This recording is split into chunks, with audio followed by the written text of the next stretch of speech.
മഞ്ഞ് മൂടിയ മലനിരകൾ ദൂരെ കാണുന്നുണ്ട്.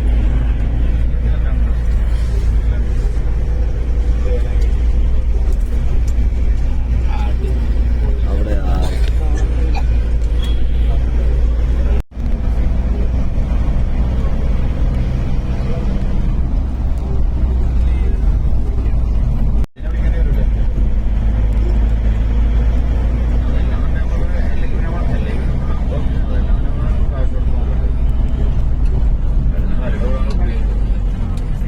വണ്ടി ഫുള്ള് വാള് സീനായ കാരണം വണ്ടി അവിടെ നിർത്തിയിട്ടു എല്ലാവർക്കും വാള് വെക്കാൻ വേണ്ടി. അപ്പോൾ നമ്മൾ പുറത്തിറങ്ങി.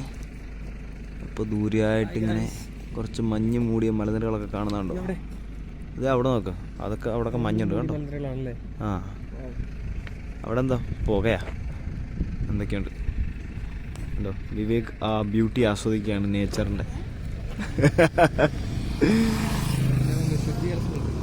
അതെ അതെ, ആളുകൾ ഊഴം വെച്ച് വാള് വെക്കാണ്. നല്ല വളവും തിരിയുള്ള വഴിയാണ്.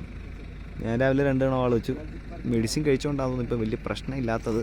എന്നാലും ഏത് നിമിഷവും എന്തും സംഭവിക്കാം. നമ്മളിപ്പോൾ ഇരുവശവും നിറച്ച് പൈൻമരക്കാടുകളുള്ള ഒരു പാതയിൽ കൂടി കടന്നു പോയിക്കൊണ്ടിരിക്കുകയാണ്. ആ അതുകൊണ്ട് ഇവരെയൊക്കെ ഉൾപ്പെടുത്താൻ ഇവർ പറയുന്നതുകൊണ്ട് ഞാൻ ഇവരെ കാണിക്കുകയാണ് കേട്ടോ. എന്ത് ചുണ്ടില്ല അത് താനം ഉള്ളിലോട്ട് പോയാൽ ബുദ്ധിമുട്ടില്ലാന്നാണ്. തിരിഞ്ഞോക്കാൻ വയ്യ തിരിഞ്ഞോക്കിയാ ഞാൻ ചിലപ്പോൾ വളക്കും. നിരകൾ തുടികളിലൊഴുകി രംഗമൊരുങ്ങി നാദഭൈരവി.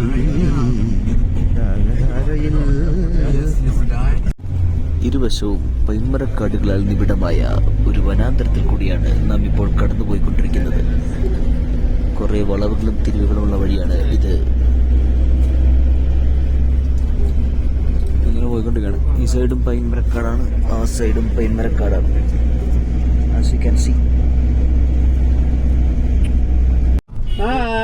ടെമ്പറേച്ചർ -7 ആണോ?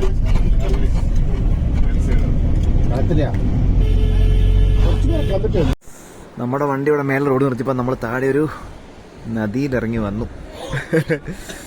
ഭയങ്കര തണുപ്പുള്ള വെള്ളം, വൻ തണുപ്പ്.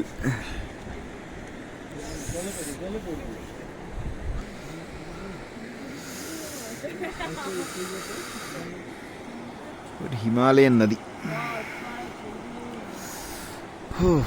ഞാൻ ഒന്ന് മുഖം കഴുകി. Refreshing, very called.